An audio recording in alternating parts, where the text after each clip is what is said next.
ओम नमः शिवाय दोस्तों। पिछले अध्याय में हमने देखा कि कैसे परम पापिनी चंचला शिव पुराण की कथा सुनकर अपने पापों से मुक्त हुई और माता पार्वती की प्रिय सखी बन गई।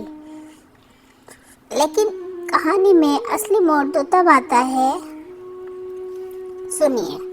कैलाश का परम सुख पाकर भी चंचला चैन से क्यों नहीं बैठ पाई अपने उस पति के लिए जो विंध्याचल के बीहड़ जंगल में एक भयानक भूख प्यास से तड़पता प्रेत बनकर भटक रहा था। चंचला ने माता पार्वती के आगे कौन सी गुहार लगाई और क्या साक्षात गंधर्वराज तुम्बुरु को वीणा लेकर धरती पर उतरना पड़ा। आज के अध्याय 4 में हम सुनेंगे प्रेत योनि से मुक्ति की वो रोंगटे खड़े कर देने वाली कथा, जो साबित करती है कि शिव कथा में मरे हुए पापी का भी उद्धार करने की शक्ति है। वीडियो को अंत तक जरूर सुनिएगा।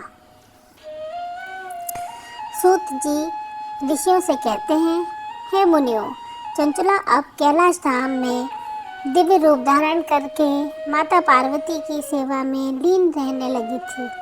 उसे वो सब कुछ मिल चुका था जिसकी कोई कल्पना भी नहीं कर सकता। लेकिन एक दिन कैलाश की अलौकिक सुंदरता के बीच अचानक चंचला को अपने मृत पति बिंदुक की याद आ गई। वह भली भांति जानती थी कि उसके पति ने जीवन भर केवल चोरी, व्यभिचार और अधर्म ही किया था। उसके मन में विचार आया कि मैं तो शिव पुराण की कृपा से यहाँ परम पद पा गई, लेकिन मेरे पति न जाने नरक की कितनी भयानक आग और यातनाओं को झेल रहे होंगे। यह सोचते ही चंचला का हृदय तड़प उठा।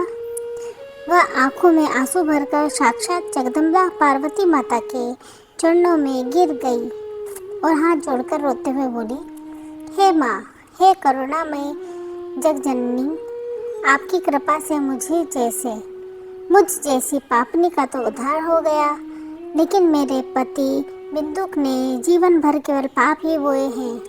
माँ, मुझे अपने पति की दुर्गति की चिंता सता रही है। क्या कोई ऐसा उपाय नहीं है जिससे मेरे पति को भी इस घोर पाप और नरक की यातनाओं से मुक्ति मिल सके? माता पार्वती ने चंचला की पवित्रता, भावना और दयालुता देखी। उन्होंने मुस्कुराकर अत्यंत मधुर वाणी में कहा, हे चंचला, तुम्हारा पति बिंदुक अपने घोर पापों के कारण यमलोक की यातनाएं भोगने के बाद अब एक भयानक प्रेत बन चुका है।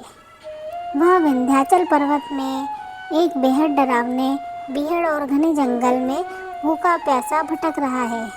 वह हवा खाकर जीता है और दिन रात कराहता रहता है, लेकिन तुमने मेरी शरण ली है,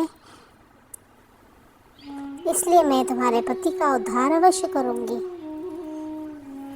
माता पार्वती ने तुरंत भगवान शिव के परम भक्त और तीनों लोकों में श्रेष्ठ गायक गंधर्वराज तुम्बुरु को अपने पास बुलाया।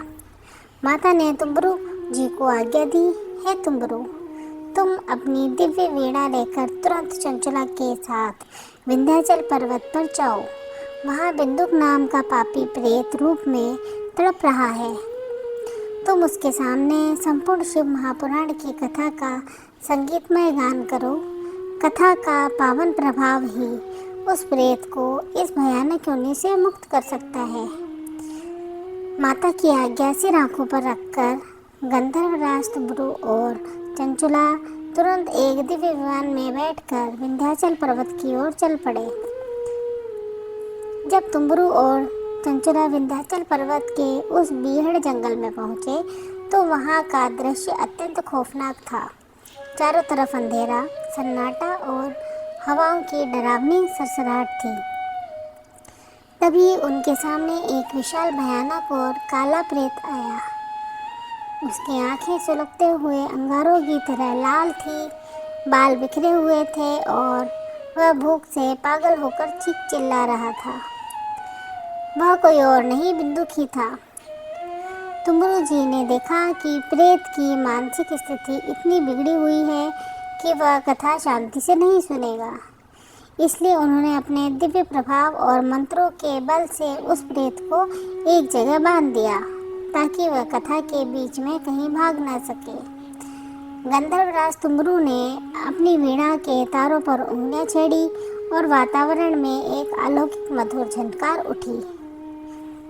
उन्होंने बड़े ही भाव और भक्ति के साथ शिव महापुराण की कथा का गान शुरू किया। जैसे ही शिव पुराण के मंत्र और भगवान शिव की महिमा उस जंगल में गूंजने लगी, एक चमत्कार हुआ। जंगल के हिंसक पशु पक्षी, यक्ष, गंधर्व और दिशाओं के देव भी उस कथा को सुनने के लिए एकत्रित हो गए। वह डरावना प्रेत बिंदुक जो पल पल चीखता था, कथा की पहली ही ध्वनि सुनते ही शांत हो गया।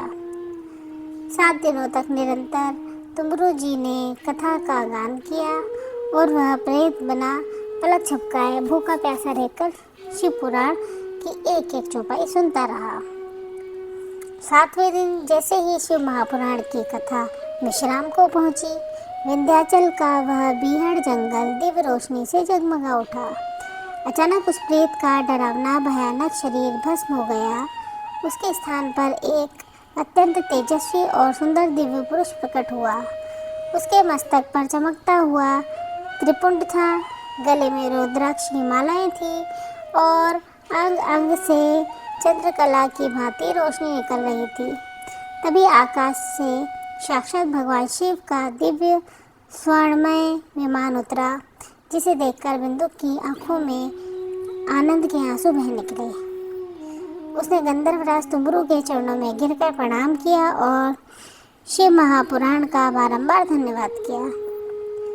चंचला ने अपने पति को इस दिव्य और पावन स्वरूप में देखा तो उसकी खुशी का ठिकाना नहीं रहा। बिंदुक और चंचला दोनों उस दिव्य विमान में सवार हुए। गंधर्वराज तुमरू के साथ वे दोनों खुशी खुशी कैलाश धाम पहुँचे। कैलाश पहुँचने पर शिव भगवान और माता पार्वती ने उन दोनों पर अपनी असीम कृपा बरसाई। भगवान शिव ने उस पूर्व पापी बिंदुक को अपना शिवगण बना लिया और चंचला के साथ उसे अपने चरणों में सदा सदा के लिए स्थान दिया। सूत जी ऋषियों से कहते हैं, हे मुनियों, यह कथा प्रमाण है कि शिव महापुराण केवल जीवित मनुष्यों का ही नहीं बल्कि प्रेत योनि में पड़े और नरक की आग में जल रहे पापियों का भी उद्धार कर सकती है। जो भक्ति भाव से इस कथा को सुनते या सुनाते हैं, उनके सारे पाप नष्ट हो जाते हैं। दोस्तों, यह थी शिव महापुराण के 4थे अध्याय की वो अद्भुत और अलौकिक कथा जिसने साबित कर दिया कि भोलेनाथ की भक्ति से बड़ा इस दुनिया में कोई सहारा नहीं है। लेकिन क्या आप जानते हैं कि शिव पुराण को सुनने के सही नियम क्या है? अगर कथा सुनते समय छोटी सी भी गलती हो जाए तो क्या होता है? अगले अध्याय 5 में हम जानेंगे शिव महापुराण कथा सुनते ही शिव महापुराण कथा सुनने की सही विधि और उसके कठोर नियम। तो उस ज्ञानवर्धक कथा को देखने के लिए चैनल को भी सब्सक्राइब कर लीजिए और कमेंट में पूरी श्रद्धा भाव से लिखिए हर हर महादेव। तो मिलते हैं अगले वीडियो में, तब तक के लिए धन्यवाद। श्री शिवाय नमस्तुभ्याम।